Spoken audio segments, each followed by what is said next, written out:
usapang fashion for the Christ pa rin tayo because naaliw lang ako ngayon sa suit ko dahil well, without further ado, eto Psalm 23. Okay, so unang tingin, no, ang nakita ko parang yung sa jersey ni Michael Jordan, the greatest of all time as far as basketball is concerned, no.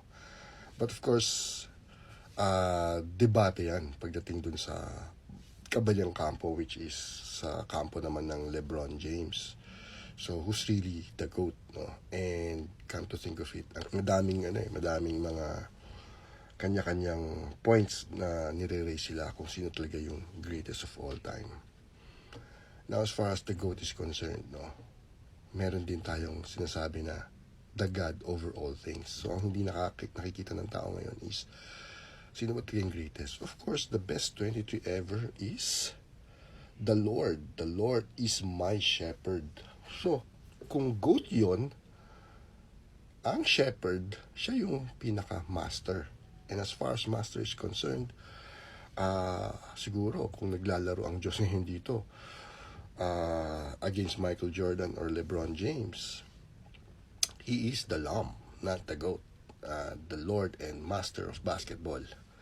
But speaking of Lamb, syempre, andiyan yung Lamb of God. Siya yung Lamb of God, which basically is, sinasabi dyan is yung purity, yung innocence.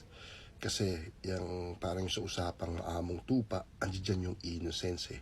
Hindi sa innocenteng wala siyang alam, hindi, pero walang bahid ng kasalanan, walang bahid ng mali.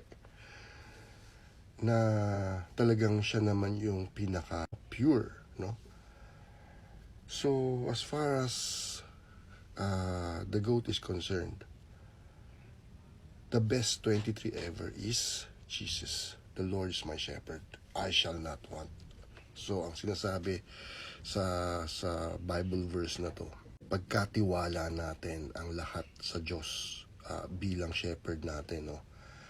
Hindi na tayo kailangan umasampa ng kung ano-ano kasi meron naman talagang nakalaan para sa atin na ibibigay niya o ipoprovide niya bilang shepherd natin.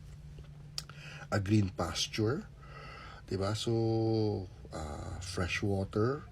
So, yung mga kailangan lang natin talaga yung nagmamatter dyan. Pero yun na nga as far as fashion for the Christ is concerned, we're into the branded things, the expensive things, na gusto natin ganito because it will somehow boost yung ego natin dahil ang tingin ng tao, wow, social, wow, mayaman, yayamanin. Diba? So, iiba na yung konsepto natin ng ano ba talaga yung best para sa atin, yung the best thing to wear. And that is of course to wear yung the right values. Diba? Yung magandang disposition. Or at the same time, sinabi ko ngayon, yung innocence in the sense na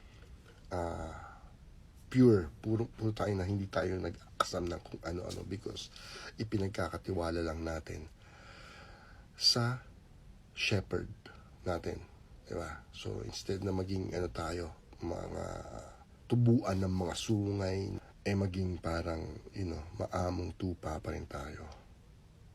Yun, pinagkakatiwala natin lahat sa Diyos. So the best 23 ever, of course, the Lord is my shepherd.